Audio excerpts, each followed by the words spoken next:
What are you afraid of? Is it the classic flying cockroach in your very messy bedroom? Or is it being in small enclosed spaces like in an elevator? Some of my swimming students would say the deep blue sea. Well, another friend would declare war against chickens or any other fowl in the planet. Being afraid is a normal human emotion. We are afraid of at least one thing in our lives. However, when one experiences excessive fear towards a certain creature, object, or place, it may now be considered a phobia. I guess you're all quite familiar with the term. A phobia is not your usual fear.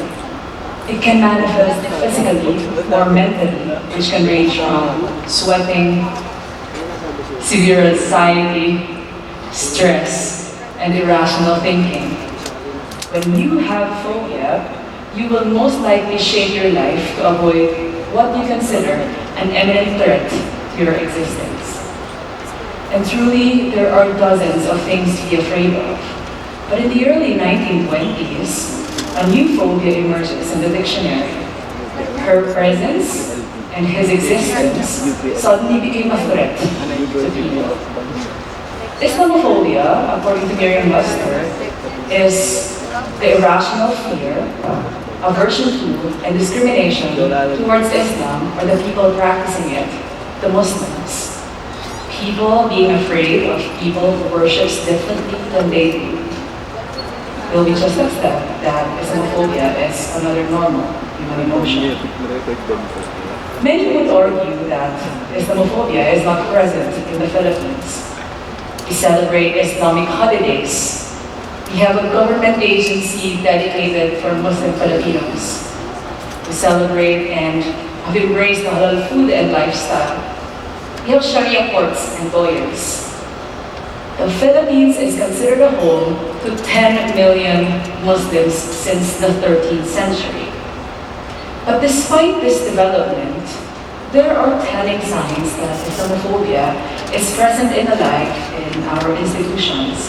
Islamophobia taking shape in different forms, like when she was not allowed to wear her headscarf to work, or when she has to change her Muslim-sounding name to an English name, and when the guard at the train station asks her to remove her niqab, and when he doesn't get the second call because he wrote Muslim in the application form, and finally, when this man cannot put up a home for his family because his non-Muslim neighbors will be mad at him. The stories are endless, and unfortunately, these narratives are not new. In a post-Asia survey in 2005, 39% of Filipinos have shown bias towards Muslims, even though 86% of them have never met or directly interacted with one. This survey, another survey, is being conducted recently to update this data. And despite the hate and terror that is happening around the world, will we finally show that we are the warm and hospitable people that we claim to be, not only to our guests, but our very own as well? I am not excused to this hateful narrative, unfortunately, and even started at home. I come from a middle-class, diverse, and I'd say well-traveled family. My parents worked in Saudi Arabia, and we experienced living there as well when we were younger. So it was not surprising that I was surrounded by Muslims growing up. In 2015, my family went back to Mindanao together again after years. And we were having this long road trip after my cousin's wedding. And my natural traveler instinct would have wanted to see the famous tourist spots in the area. And one of them is Cotabato's Pink Mosque. Well, we saw it, but unfortunately, we never stopped. I would remember my father who kept reminding us to never get off the car or we'll get kidnapped. So our toilet breaks were as fast as a minute. In the Pasayas, where I currently live and mostly spent most of my life, I learned the term moklo.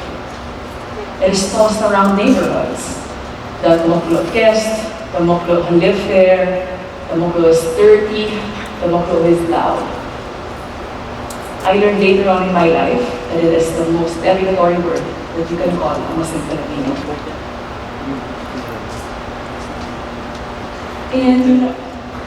In my life, there are three things that I am deeply passionate about. One is travel, technology, and trying to make the world a better place. In the aftermath of the Marawi siege, I knew I wanted to do more than just feeding the survivors of the war. That thought kept me up on those nights. And I knew I needed to do something, a project, that would combine these three passions and try to achieve lasting peace. That project turned out to be Kapwa. Kapwa does not have a direct English translation. For us, we believe that it is building shared identity with the other, as well as equality with the other. Pakikipagkapwa is the first step to curing Islamophobia. And there are dozens of ways to show pakikipagkapwa. But since one, I am not a psychiatrist, therefore I cannot give you medications and therapy. Two, I am neither Muslim, so I'll never give you passages from the Quran. I am a storyteller. And for me, the process of healing starts from hearing and seeing all kinds of stories. What is the first word that comes to your mind when you see her? What do you think is the job of this man? Or the career of this woman? What do you think is her collection? I asked this question to 15-year-old kids, and the words that resonated with them are housewife, vendor, DVD, and terrorist.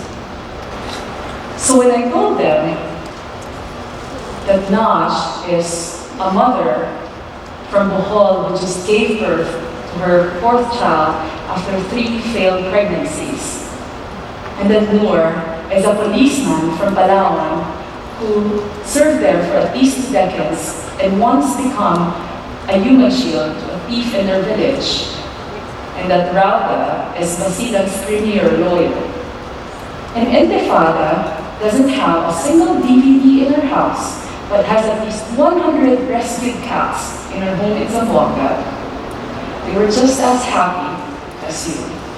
They have never met a Muslim that can do more than what the media has painted them for years.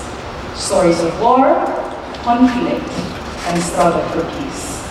And in 2017, I committed in gathering 1,000 stories of Muslim Filipinos because they were my pakikipagkapwa. And we wanted to showcase their stories that would show that they're more common than different. And that their lives is just like our lives. This is how we thought that the project would be easy. But unfortunately, it was highly ambitious. Because when you record stories of 1,000 people as a representative of 10 million, it will show that there are hundreds of stories that we needed to cover. Honestly, I didn't even know where to begin or what will be the first questions to ask. This can't be a project of one person. It has to be a community initiative. So after months of going on the streets and talking to people one-on-one, I realized that besides that I actually enjoy this conversation more, is that we focus too much on the number of stories that we needed to gather, instead of my journey as a storyteller. I no longer have that story, that single story of a Muslim Filipino, and I wanted to share the knowledge and skills to others. So we reached out to the young people in Mindanao and gave them storytelling workshop. We taught them how to write their stories, how to take photograph, and use social media to promote peace. Part of our program is bringing them in their Muslim neighborhoods. At least 60% of our participants are non-Muslims. For the first time, some of them visited their Muslim neighborhoods without that fear that was implanted to them for years. It became an avenue for them to meet new friends. It actually started with just a simple conversation, asking, "How are you?" or "Kamusta ka?" This is also how our stories found home online. The internet is the biggest storytelling platform today, particularly with social media. Who of you here took a shower this morning? Who of you here sang in the shower this morning? The internet is like you singing in the shower. And the shower is your physical example of an echo chamber. In media, we describe this as a platform wherein you are given the same information again and again in a very closed system that you eventually believe what is inside this echo chamber. Algorithms allow you to stay in these circles. It may be through your geography, politics, or religion, because you resonate in their belief system. That in itself is a problem, because having this tunnel vision reinforces the bias that you already have. And we wanted to create a space that would go beyond these echo chambers. A space where you will meet Yara, who dreams of becoming a lawyer in their community, the midwives in Palawan, or the team from Mindanao State University, Tawi-Tawi, who is creating a boat to put Bakbajaos to school. And the young boy I met in Siladan, who quit his life as a young combatant to work together with their government to resolve and also bring back lives of young people who have been affected by war. Their stories are inspiring, but more than that, their stories has taught us that access to healthcare can save lives of mothers and children, and that education can build a community. For the first time, I understood that violent extremism could have been prevented long time ago if we cared enough to share and listen to their stories.